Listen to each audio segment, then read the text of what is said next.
अश्वत्थामा द्वारा द्रौपदी के पुत्रों को मारा जाना और अर्जुन के द्वारा अश्वत्थामा का मान मर्दन। प्रभु जन में आनंद आए तो भूख प्यास भूलती है।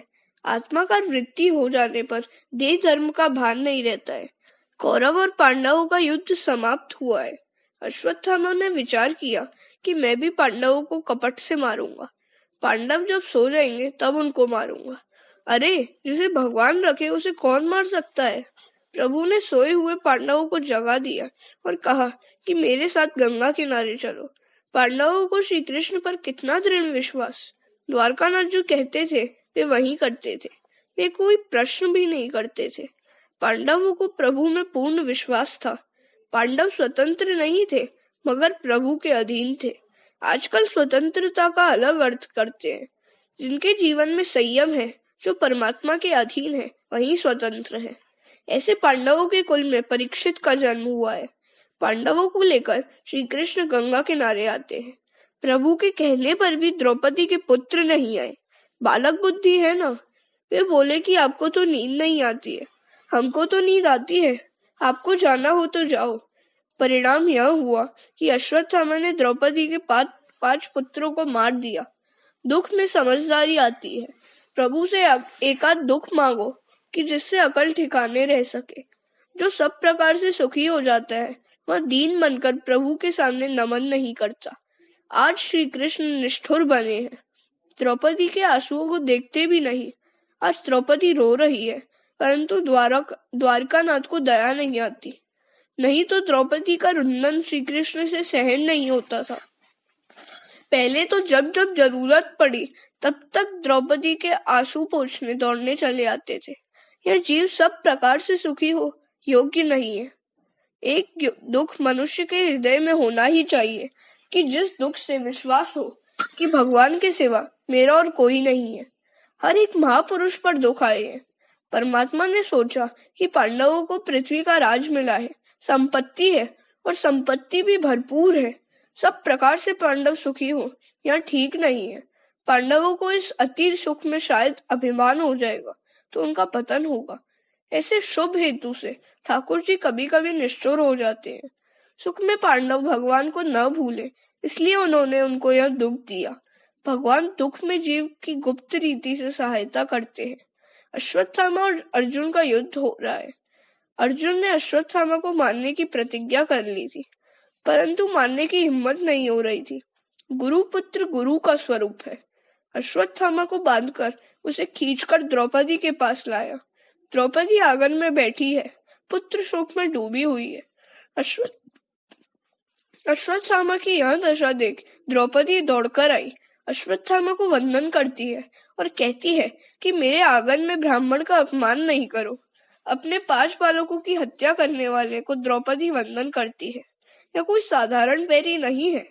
5 बालकों को मारने वाला आंगन में आया है, फिर भी वह ब्राह्मण है, इसलिए प्रणाम करती है। आपका वैरी क्या आपके घर आंगन में आया हो तो क्या आप जय श्री कृष्ण कहेंगे? भागवत की कथा सुन सुनकर जीवन को सुधारो। वैर की शांति निर्वैर से होती है, प्रेम से होती है, बंधन से होती है। वही वैष्णव है जो वैर का बदला प्रेम से देता है। श्री कृष्ण का अर्थ यह है कि मुझे जो कुछ दिखता है वह सब कृष्णमय है। अश्वत्थामा सोचते हैं कि सचमुच द्रौपदी ही वंदनीय है, मैं वंदनीय नहीं हूँ। अश्वत्थामा कहते हैं, द्रौपदी, लोग जो तुम्हारी प्रशंसा करते हैं वह बहुत कम है। तुम वैर का बदला प्रेम से देती हो। द्रौपदी के गुणों से आज व्यास जी भी तन्मय बने हैं। द्रौपदी को उद्देश्य कर कहते हैं, वाम स्वभाव, कोमल स्वभाव वाली, सुंदर स्वभाव वाली। जिसका स्वभाव अति सुंदर हो वही श्री भगवान को प्यारा है। शरीर जिसका सुंदर हो वह ठाकुर जी को सर्वदा प्रिय नहीं लगता है, परंतु जिसका स्वभाव सुंदर है वह ठाकुर जी को सर्वदा प्रिय लगता है। स्वभाव सुंदर कब बनता है? अपकार का बदला भी उपकार में देंगे तब। द्रौपदी बोल उठी कि उनको छोड़ दो, उन्हें मारो नहीं, वे गुरु पुत्र हैं। जो विद्या गुरु द्रोणाचार्य ने अपने पुत्र को नहीं दी वह आपको दी है। क्या आप यह सब भूल गए हैं? ब्राह्मण परमात्मा का स्वरूप है। गाय लूली, लंगड़ी, बांझ हो तो भी गाय का शकुन मानते हैं, भैंस का शकुन कभी नहीं मानते। गाय और ब्राह्मण माननीय है। द्रौपदी तो दया का स्वरूप है। दया रूप द्रौपदी के साथ जब तक हृदय शादी न करे तब तक श्री कृष्ण उसके सारथी नहीं बनते।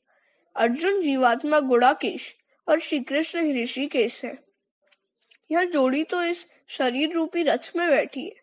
इंद्रिय रूपी घोड़ों का रथ प्रभु को सौंपोगे तो कल्याण होगा। इंद्रियों के स्वामी श्री कृष्ण है ऋषिकेश। युधिष्ठिर यही धर्म है, भीम यही बल है, सहदेव नकुल यही बुद्धि और ज्ञान है। इन 4 गुणों वाला जीव यह अर्जुन है। ये गुण सब कब शोभायमान है? जब द्रौपदी दया उनकी पत्नी बनती है। जीव दया द्रौपदी के साथ विवाह करता है तभी। द्रौपदी कब किससे मिले? जब धर्म को बड़ा माने तभी। परमात्मा सारथी भी तब बनता है और उसी का होता है जो धर्म को बड़ा मानता है। आज तो लोग धर्म को बड़ा नहीं मानते हैं, धर्म को बड़ा मानते हैं। उसी कारण संयम और सदाचार जीवन में से निकल गए हैं। मानव जीवन में धन्य मुख्य नहीं है, धर्म मुख्य है। धर्म की मर्यादा में रहकर ही प्राप्त करना चाहिए। आपको कोई कार्य करना हो तो पहले धर्म से पूछो कि यह कर्म करने से मुझे पाप तो नहीं लगेगा। आप अर्जुन जैसा जीवन गुजारोगे तो भगवान आपका सारथी बनेगा। द्रौपदी ने अश्वत्थामा को बचाया और अर्जुन को कहा, उनको मार भी देंगे तो भी मेरे 5 पुत्रों में से एक भी वापस नहीं आएगा। परंतु अश्वत्थामा को मारने से उनकी माता गौतमी को अति दुख होगा। मैं अभी सधवा हूँ। अश्वत्थामा की माँ तो विधवा है। वह पति की मृत्यु के बाद पुत्र के आश्वासन पर जीती है। वह जब रोएगी तो मैं नहीं देख सकूंगी। किसी का आशीर्वाद नहीं ले तो कुछ नहीं, मगर किसी की ठंडी सांस नहीं लेना। कोई ठंडी सांस दे ऐसा कोई कर्म नहीं करना। जगत में दूसरों को रुलाना नहीं, आप रो लेना। रोने से पाप जलता है। रोने से एक दिन परमात्मा सुनता है, कृपा करता है। रोने से सुखी हुआ जा सकता है।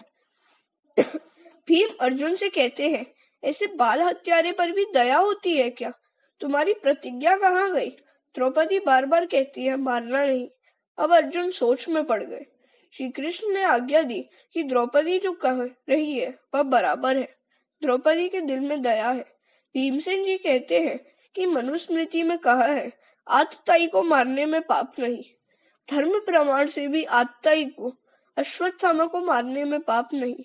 श्री कृष्ण भी मनुस्मृति को मान्य रखकर उत्तर देते हैं कि ब्राह्मण का अपमान यह भी उसकी मृत्यु के बराबर है। अतः अश्वत्थामा को मारने की जरूरत नहीं है, उसका अपमान करके निकाल दो। अश्वत्थामा का मस्तक नहीं काटा, परंतु उसके माथे में जन्म सिद्ध मणि थी, वह निकाल ली। अश्वत्थामा तेजहीन हो गए। अब भीमसेन ने भी सोचा कि अब उसको मारने से क्या बाकी रहा है। अपमान तो मरण से भी विशेष है। अपमान प्रति क्षण मारने के बराबर है। अश्वत्थामा ने सोचा, इससे तो मुझे मार ही दिया होता तो अच्छा था। हरे कृष्ण।